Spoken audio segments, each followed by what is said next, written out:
coming together. Karen Palmer will be our outreach coordinator for Angel Lady. She has had a passion for the project since I first met her and connected with her.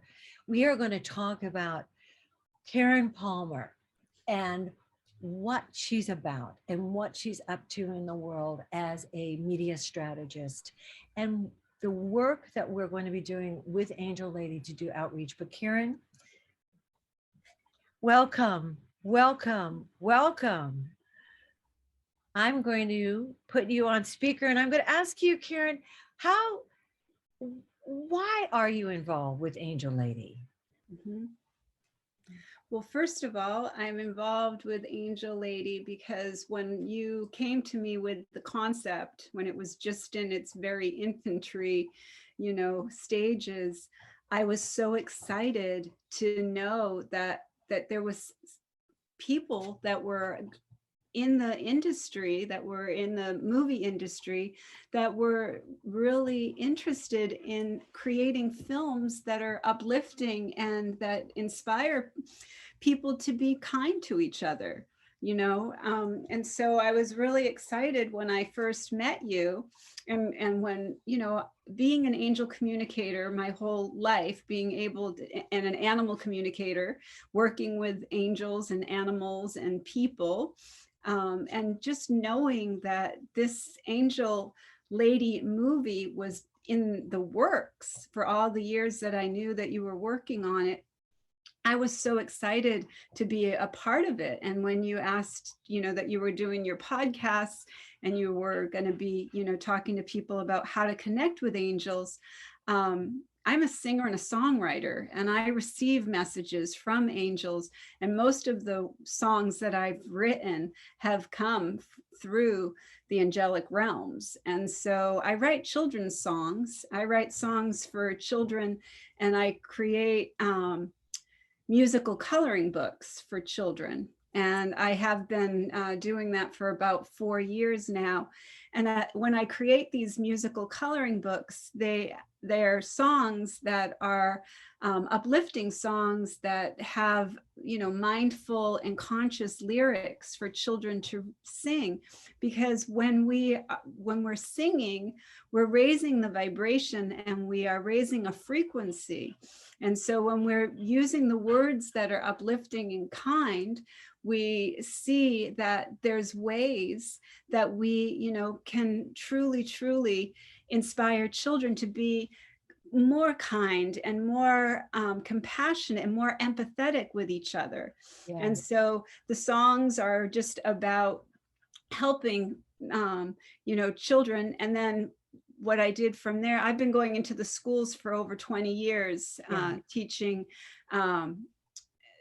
environmental education, animal advocacy, kindness, compassion, and peace education. I have a nonprofit organization myself that's called Eco Angel Enterprises.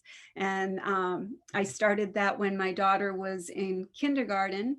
And now she's 25 years old. So I've been working on this. I work with communities, I work with organizations. So it's kind of a combination of practical and magical marketing. And I like to think of myself as an angelic marketing strategist because I listen to the angels and I pay attention to my inner guidance and my inner wisdom. And I believe that when we do that, we are able to share so much more confidently, so much more accurately. And it just comes across that everyone wants to see a world that works for all of us. Deep down inside, even people who have other agendas in their mind, in their heart, they truly want to see a world that works for all of us. And so I really believe that once we, you know, learn how to communicate with each other better, we'll be able to see a world that's why I'm so passionate about the Angel Lady movie, because I feel like this movie when I read the script, so, this was way back when it first started, and I'm talking about when we first met, Right. how inspired I was by the concept. But then when I read the script, I was so excited and I couldn't put it down. I kept going back to it, and as I was reading it, I felt like the angels were giving me guidance, and I was feeling very called to use all of my own gifts and all of my own networking abilities to see what can I started just right away, started making notations and seeing, now this could be, this organization might be interested in helping to promote this movie because they are already doing this work with women in prisons, or this, and that's why I brought Sharon Rhea to you and said, Right. this is a wonderful woman who is already doing what we're hoping to do. Right. And so what I'm here today, why I'm here with you today, is I just want people to be able to see that every person who's watching, no matter who you are, no matter what situation that you're in, you can help this movie. No matter what, you have some kind of a gift. And if you feel called, then there's ways that we're going to make it easy for you, so that there'll be situations where we can, support one another and support other organizations, and find ways to cross promote and really amplify each other's goodness in the world. That's what I think this movie does. I think this movie gives us a sense of hope and a sense of community and a sense of oneness, a sense of that feeling of unity consciousness. And what I loved about the script itself was that this woman was really struggling to believe in herself, but her son was everything to her. And so she believed in her son so much that she was willing to do anything for her son. And what that to me does is it opens up the feeling of infinite possibility. And that's what I think this movie does. It really opens us up to a feeling of infinite possibility. There's been certain movies that have touched me like that I spoke with you about, like Phenomenon. And, movies like we talked about, Pass It On, Pay It Forward. Pay It Forward, and, yeah. And so many, many movies like have touched us and have, a way that they pull on your heartstrings, and they make you realize that when we are able to really, really connect in a film, where we watch a film together, that's why I love the idea of what you're doing with the screenings. Yes. Because when people watch a movie together and have the opportunity to experience that movie, we have the opportunity to help change the world, to make it a world that is more kind, and a world that's more compassionate, and a world where people are more inclined to stop and say hello, to take the moment to hold the door open and really make eye contact with somebody, and talk to the person at the post office and really thank them for the work that they're doing for us. And at the grocery store, when the person's bagging your groceries, make eye contact with that person and say, thank you so much for doing the work that you're doing. And thank you so much for taking good care of my groceries. And, don't take anything for granted. Don't take anybody for granted, because we're all here just doing the best that we know how with the awareness that we have. And if somebody's unkind or hurtful, realize that it's not about you, it's them, and they're hurting. Hurt people hurt people. Yes. And that's just the way that it works. So we have to be more compassionate and have more understanding and even more kindness for people who we don't understand. Well done. Yes, well said. Yes. And there's a lot. There's a lot. Karen, let's let's talk about the different themes that you found in the film and the different issues that the film addresses. What I loved was the beautiful relationship that I saw between Danny and Teresa. And because Danny, okay, so Danny is this really smart young boy who's getting picked on at school because maybe you'll give, well, how about you give the synopsis? Oh, let's How play about the if movie. I play it? Angel Lady is a gritty, inspirational fable set on the border. It's the story of Ella Dolan, a card-sharp single mom who's emerged from a 2-year stint in prison. She's determined to start life anew with her eccentric, brilliant 13-year-old son, Danny. They change their names and settle into a trailer in a working-class neighborhood of Socorro, a very small old border town outside El Paso, Texas. Ella hires on as a waitress at a Mexican restaurant run by a local legend, Chavalita. Ella is barely making ends meet when a mysterious glitch appears on their old TV. She's very skeptical when her next-door neighbor, Doña Maria, and her lady friends call the glitch an angel. They urge her to share the phenomenon. They call Ella the Angel Lady. Ella resists because she knows it's a busted TV, and she really needs to keep a low profile.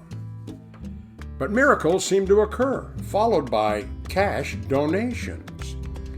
Ella is compelled to play along, as she needs the money to send Danny to a summer program for gifted students. And the Angel Lady business is catching fire. For a time, life is pretty wonderful, even for people like Ella and Danny. She's romanced by Tab, the Playboy publisher of the local newspaper. Danny makes a real friend in Teresa, Doña Maria's granddaughter.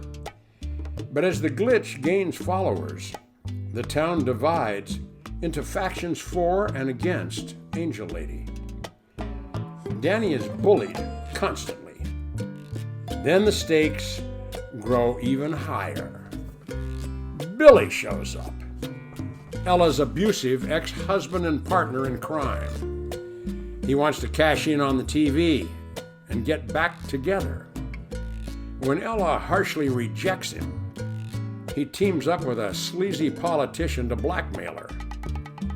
She has to confess the angel on the TV is merely a glitch or go back to prison on bogus charges. Ella resists the temptation to betray her supporters. One dark and stormy night, Ella attempts to run away with the glitch TV. She plans to sell it and stake out a new life for herself and Danny somewhere else. On an obscure country road, blinded by a dust storm, Ella crashes into a deep, wide irrigation ditch. The water pours in. She is about to drown. Ella finally prays for help.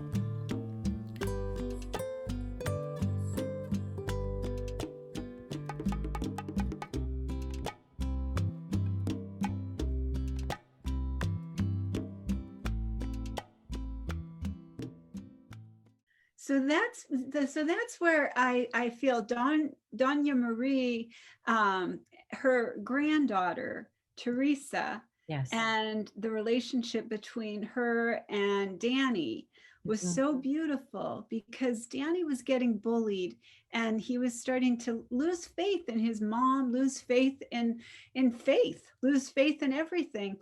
And Teresa, just sweet, gentle, kind, beautiful. I loved her character, and I loved her grandma's character, because it's like we need people like that in our world, because it takes courage to be kind in this world. Yeah. It takes courage to believe in oneness and not see separation, even though we're being completely bombarded by division and being shoved in this category or this category. Well, do you know, are you going to vaccinate? Are you not going to vaccinate? Are you going to do this? Are you going to do that? You know, it's this or that, this or that. This is a world of this or that.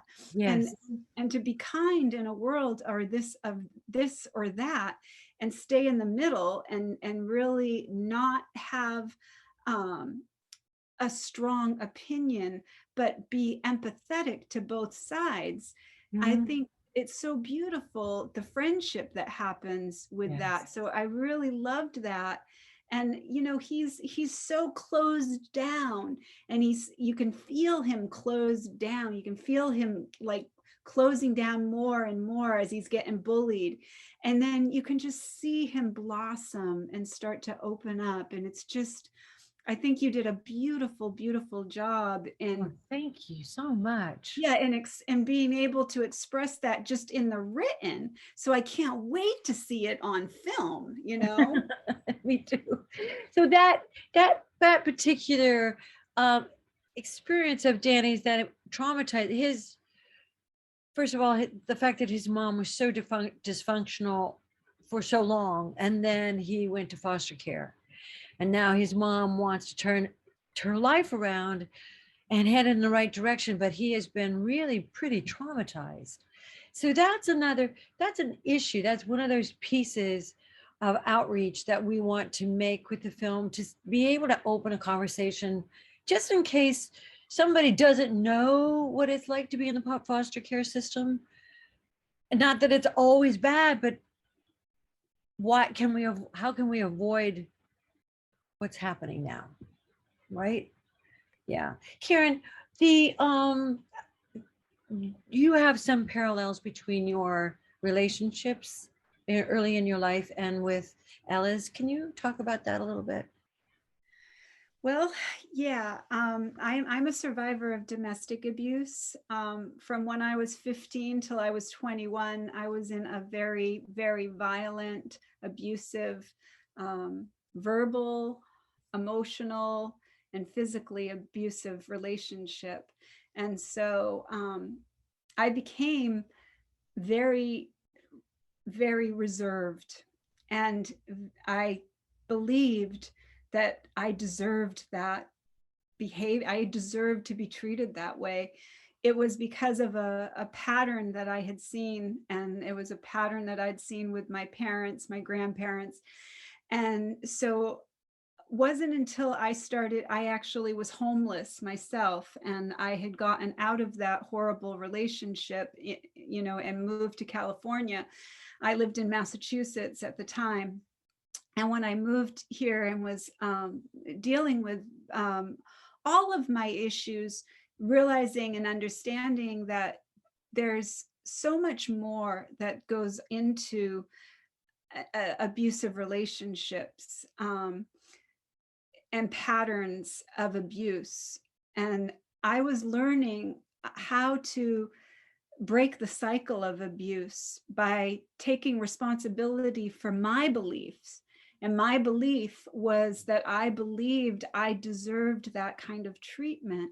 And it wasn't until I started to believe that I deserve a beautiful life that I changed my belief system and broke the cycle of the pattern of abuse, you know. And when I was homeless, it was that time that I learned the importance of loving ourselves. And I did that through the love of a dog, my puppy. That's my dog was with me, and we were homeless and we were living out of my car.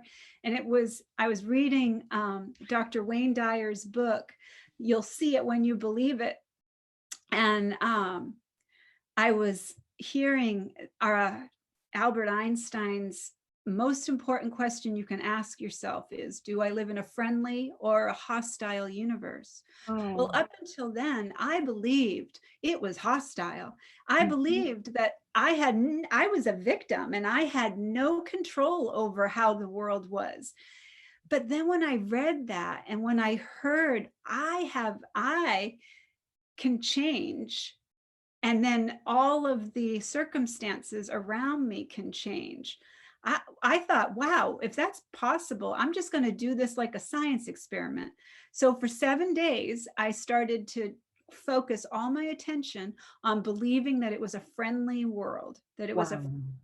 friendly world.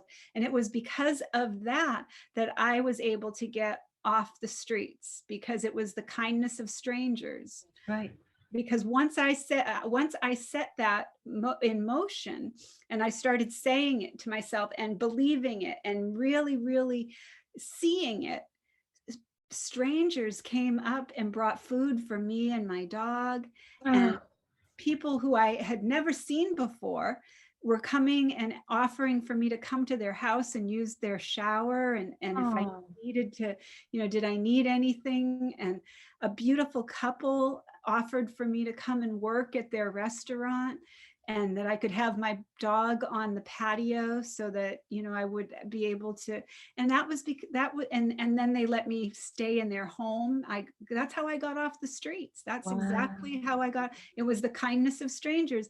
That's how I started the global kindness revolution, because it was the kindness of strangers. And once I learned these beautiful universal principles, these Yeah. spiritual principles, that I could apply them to my own life, I wanted to share them with everybody. So that's how I started doing it with social media, and using social media and using marketing, using the for the higher good, to be able to raise the levels of compassion and kindness and peace on earth, to be able to use social media for a greater good, and that's what I did. I helped global kindness go viral, and people thought I was nuts. People thought I was crazy. Why was I spending so much time on a computer?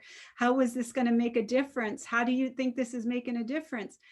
But it touched billions of lives. And since we started this in 2014, think about how much kindness Yes. has gone viral. Oh, I'm yeah. not taking credit for what's happened in the world. I'm just saying that when we set the in motion, when like Wayne Dyer, is another beautiful thing that he said was, nothing can stop an idea whose time has come. There you go. There you And go. the There you kindness go. the kindness revolution, the global kindness revolution, was me finding people to feature, to show that they were doing kind things in the world. And the way that it just took off was, people were starving for this. They were Yeah. starving to have this, to believe that that was possible. People wanted to believe in kindness again. They wanted Yes. to believe that we could have a kinder world. And Mhm. I just, the law of attraction is a universal law. It's just that simple. So when I believed that I deserved that, Yeah. then I was putting that energy out, and the universe could only give me what I believed about myself. It's that simple. And when I That's simple. changed my mind about believing that I deserve a beautiful life, Mhm. then it's just like putting something on a Xerox copy machine. When you put that, okay, I'm going to You're now, imprinting. yeah, You are imprinting. I get it. right. And you say to the universe, hey, you know what, universe, I get it. I get it. My beliefs are causing these patterns. I can break this cycle. Yeah. And that's a powerful thing. It And is. I was able to do that with my daughter. My daughter would never, zero, not one bit of tolerance for violence from That's a right. boyfriend. Right. And, and I was so, I mean, and me, I expected it. I didn't, it wasn't that I wasn't prepared for it. I expected it. I thought that that's what relationships looked like.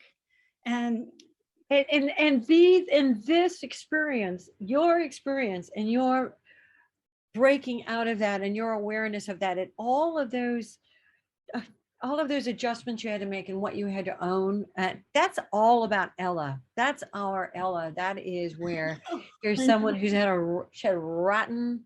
I didn't end up in prison. That was one thing I can say. Karen did not end up in prison, right? I was And pretty Ella close, but did. it didn't happen.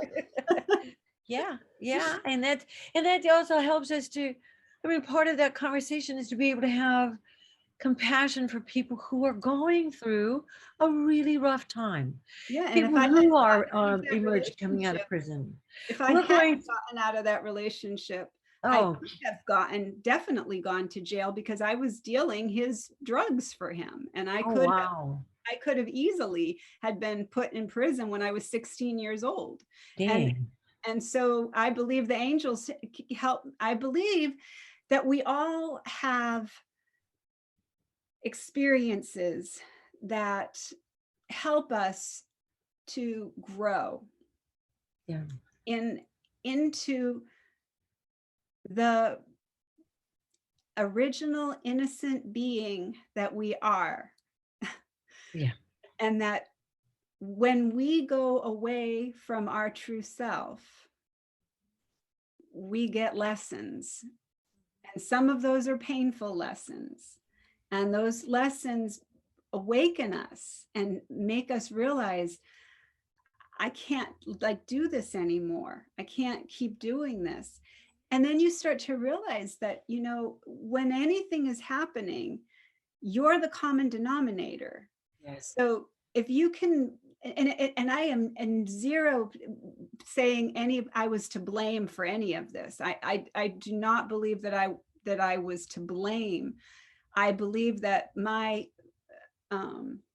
ex-fiance was in a situation where he saw his parents fighting and he saw his dad pull a gun on his mom. And so we were just misery loved company. And we were the law of attraction. We found each other when we were 11 years old. We were Oh wow, wow. when we were just friends. Yes. And then at 11 years old, we got into mischief. By the time we were 15, we just became boyfriend and girlfriend. It just evolved. And more mischief. A lot Karen, more. Thank God there wasn't any children involved at that point. yeah. So I know that my story is not it's not something that hasn't happened to a lot of women. A lot of women. That's right. That's right. But I'm so excited that we have been able to break the cycle. Mm-hmm, mm-hmm, mm-hmm. Look at what has happened on our planet. More and more of us are like I said, I was silent for years. I didn't talk to anybody about the abuse that I had gone through. I was terrified that if somebody knew that I had been through that I wouldn't be able to have the life that I just like Ella. I didn't want anybody to know. Right. So, right. It's just so powerful, the film itself, because it's just so powerful. Because when I was reading the script, I just was feeling so deeply for Ella and for Danny and for all the characters, and for when everybody was coming together and seeing her as this angel lady, and when she couldn't see herself as good enough to be an angel lady, she couldn't possibly. That happened for me too. I mean, I didn't believe I was worthy either, and when I started to have the whole thing happening with Global Kindness going viral and people were calling me the queen of kindness, I was like, I'm not a queen. Don't call me a queen. And that's when I started calling myself Miss Kindness, because I think we have enough hierarchy in the world. Yeah. Let's all be, on the same level. Let's all be kind to each other. And so the kids started calling me Miss Kindness in the schools. And so I decided to use that as, my tagline for my business. Yeah. This is an evolving thing. So we're building we're really world building here. And so I want you to know that if you're watching, you're invited. My email is Sherry, SHERI, at angelladymovie.com.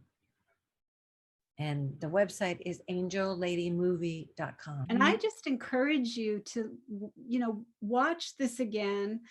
Watch what I was talking about. Watch it with somebody that you love, somebody that you think, might get involved, who you think might be interested in being an angel host.